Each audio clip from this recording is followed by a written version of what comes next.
አቶ በረከት ደጋግሞ ስለ ፈተናዎች አንስተዋል። ከአቶ በረከት ጋር ረጅም ጊዜ ከኢህአዴግ ባለስልጣናት በተለየ መንገድ ብዙ ጊዜ ተገናኝተናል። ፈተናውን የወደቀው ማን ነው የሚለው ላይ ግን ያስቸግራል። ኢህአዴግ ነው ተቃዋሚው ነው?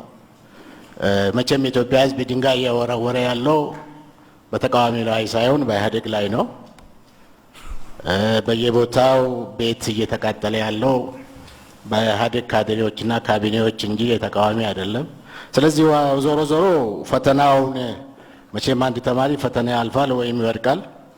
ፈተናን የወደቀው ማን ነው የሚለው ላይ አሁንም ቢሆን ኢህአዴግ ደጋግሞ ቢያስብበት ይሻላል።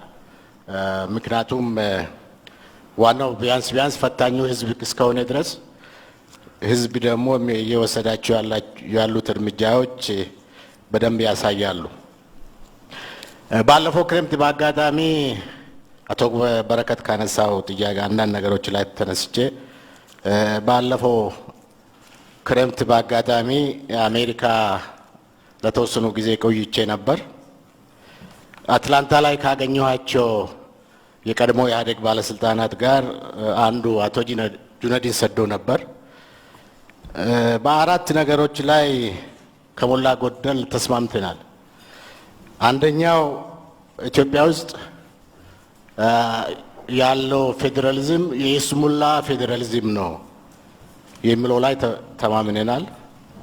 ሁለተኛ ኢትዮጵያ ውስጥ ያለው ዲሞክራሲ የይስሙላ ዲሞክራሲ ነው የሚለው ላይ ተስማምተናል። ለብዙ ዓመታት የመራሁት የኦሮሚያ ክልላዊ መንግስት ያለው ስርዓት ፌዴራላዊም ዲሞክራሲያዊም ሳይሆን የሞግዚት አስተዳደር ነው የነበረው፣ እሱ ሲመራ ነበር የሚለው ላይ ተስማምተናል። እኔም ኦሮሚያን ሳስተዳድር ነፃ አልነበርኩም የሚለው ላይም ተስማምተናል። አልተስማሙም ካለ ጠይቁት ማለት ነው።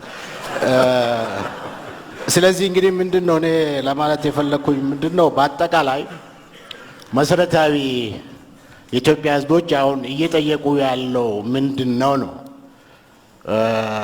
እኔ ቢያንስ የፖለቲካል ሳይንስ አስተማሪ እስከሆንኩ ድረስ ህዝብ እየጠየቀ ያለው መሰረታዊ ጥያቄ መሰረታዊ ለውጥ ነው። መሰረታዊ ለውጥ ደግሞ አሁን አቶ በረከት ባለው መንገድ የሚመለስ አልመሰለኝም። ምክንያቱም አሁን ተመጣጣኝ ምርጫ የሚባለው ካለፈው ምርጫ በፊት ቢሆን የተሻለ ነበር። ህዝብ ትንሽ ተራምዶ አሁን መሰረታዊ ጥያቄዎችን እያነሳ ስለሆነ ማለት ነው። ነፃም ምርጫ እያካሄድኩኝ ነው ይበልም ይተው፣ እሱ የኢህአዴግ ጉዳይ ሆኖ ኢህአዴግ ግን ሁለት ምርኩዞች አሉት። አንደኛ ምርኩዙ ምርጫ ቦርድ ነው። ሁለተኛ ምርኩዙ ደግሞ ጠመንጃው ነው።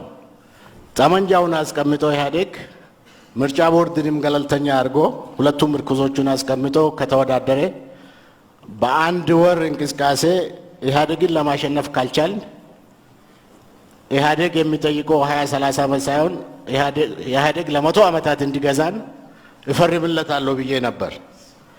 ኢህአዴግ እንግዲህ ምርኩዞቹን አላስቀመጠም። ተወዳድሮ 100% አሸንፋለሁ ብለዋል። እንቆቅልሹ ግን ኢህአዴግ አዲሱ ፓርላማ ስልጣን ይዞ አንድ ወር በላይ ሳይቆይ ከየአቅጣጫው ቢያንስ ኦሮሚያና አማራ አካባቢ ቆይቶ የኢትዮጵያ ህዝብ 100% መረጥኩ ባለው ላይ ድንጋይ የወረወረ መሆኑ ከዛ የተሻለ ምስክር የለም።